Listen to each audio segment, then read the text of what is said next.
మీ YouTube ఛానల్లో వీడియోలు పెడుతున్నా వ్యూస్ వస్తున్నాయి, కానీ మానిటైజేషన్ ఎప్పుడొస్తుంది? 1000 సబ్స్క్రైబర్స్ ఉంటే సరిపోతుందా?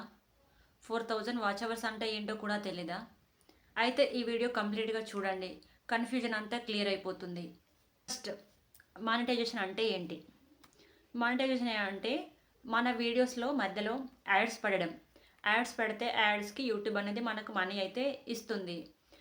లైక్ ఎట్లా అంటే ఎగ్జాంపుల్, మనకు టీవీలో సీరియల్స్ మధ్యలో యాడ్స్ వస్తాయి కదా, అదేవిధంగా మన యూట్యూబ్లో కూడా మన వీడియోస్ మధ్యలో యాడ్స్ అయితే వస్తాయి. ఆ యాడ్స్కి అయితే యూట్యూబ్ మనకి అమౌంట్ అయితే ఇస్తుంది. మానిటైజేషన్ బేసిక్ రూల్స్ ఏంటో చూద్దాం. ఫస్ట్ వన్ వచ్చేసి 1000 సబ్స్క్రైబర్స్ ఉండాలి.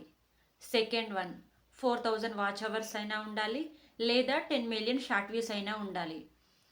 మనకు ఈ 4000 అవర్స్ వాచ్ టైం అనేది మనకు లాంగ్ వీడియోస్కి అయితే అప్లికేబుల్ అవుతుంది. మనం 1 ఇయర్ అంటే లాస్ట్ 12 మంత్స్లో మనం అప్లోడ్ చేసిన వీడియోస్ అన్నింటికి కలిపి మనకి 4000 అవర్స్ అయితే ఉండాలి వాచ్ టైం. లేదు అనుకుంటే మనకు 10 మిలియన్ షార్ట్ వ్యూస్ అయితే ఉండాలి లాస్ట్ 90 డేస్లో. ఈ రెండిట్లలో ఏదైనా ఒకటి అయితే సరిపోతుంది. మనకు 1K సబ్స్క్రైబర్స్ ఉండాలి, ఈ 4000 వాచ్ అవర్స్ అయినా, లేదా 10 మిలియన్ షార్ట్ వ్యూస్ అయినా ఉండాలి.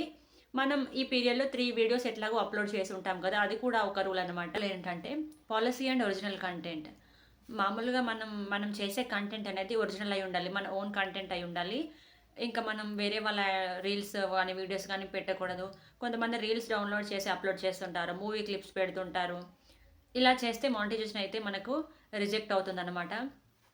ఏంటంటే మన వీడియోస్కి మన వాయిస్ ఓవర్ ఇచ్చుకుంటూ మన ఓన్ ఎక్స్ప్లెనేషన్ ఉంటే మనం సేఫ్, అంటే మన మానిటైజేషన్ అవుతుంది మన ఛానల్కి. లేదు కాపీ పేస్ట్ చేస్తామంటే అది కంప్లీట్ డేంజర్ అనమాట. అంటే మన ఛానల్కి మానిటైజేషన్ అయితే రిజెక్ట్ అవుతుంది. ఇంకా ఈ త్రీ రూల్స్ అయితే ఖచ్చితంగా మన ఛానల్ అయితే ఒబే చేసినట్టయితే మనకు కంపల్సరీ అయితే మానిటైజేషన్ అయితే అవుతుంది. మానిటైజేషన్ అయితే అమౌంట్ ఎప్పుడు వస్తుంది? మనకు మానిటైజేషన్ అప్రూవ్ అయ్యాక నెక్స్ట్ మంత్లోనే మనకైతే అమౌంట్ అయితే వచ్చేయదు. ఎందుకంటే గూగుల్ యాడ్సెన్స్లో మనకి బ్యాలెన్స్ అనేది $100కి రీచ్ అయితే మాత్రమే మనకైతే పేమెంట్ వస్తుంది. ఫర్ ఎగ్జాంపుల్, మనకి ఫస్ట్ మంత్లో 1000 వచ్చింది, సెకండ్ మంత్లో 3000 వచ్చింది, థర్డ్ మంత్లో 4000. ఈ విధంగా మనకి ఏంటంటే మనకు $100 అంటే అప్రాక్సిమేట్గా ఎంత, 8000 ప్లస్ ఉంటుంది కదా. సో మనకు $100 రీచ్ అయిన తర్వాత మాత్రమే మనకైతే పేమెంట్ అయితే ఇష్యూ చేస్తుంది గూగుల్ యాడ్సెన్స్. అంతవరకు అయితే పేమెంట్ అయితే హోల్డ్లోనే ఉంటుంది. సో మనకు మానిటైజేషన్ అయిపోయింది వెంటనే అమౌంట్ వస్తుందని అయితే అనుకోవద్దు. పేమెంట్ టైమింగ్ ఏంటంటే యూజువల్లీ మనకి 21 to 26, ఎవ్రీ మంత్ 21 to 26 ఆ మధ్యలోనైతే మన బ్యాంక్ అకౌంట్లోనైతే మన అమౌంట్ అయితే క్రెడిట్ అయిపోతుంది. చాలామంది బిగినర్స్ చేసే మిస్టేక్ ఏంటంటే మానిటైజేషన్ అయిపోతే చాలు నేను రిచ్ అయిపోతాను అనుకుంటారు. ఫస్ట్ మంత్లోనే అమౌంట్ వస్తుంది, మనకు ఫస్ట్ మంత్లోనే పేమెంట్ వస్తుంది అని అనుకుంటారు. మనకు వ్యూస్ వస్తే చాలు ఆటోమేటిక్గా పేమెంట్ వస్తుంది అనుకుంటారు. మానిటైజేషన్ అనేది ఒక స్టార్ట్ మాత్రమే, అదే సక్సెస్ అయితే కాదు. బిగినర్స్ ఫోకస్ చేయాల్సింది 3 థింగ్స్ మాత్రమే. ఫస్ట్ వన్ వచ్చేసి క్లియర్ టాపిక్.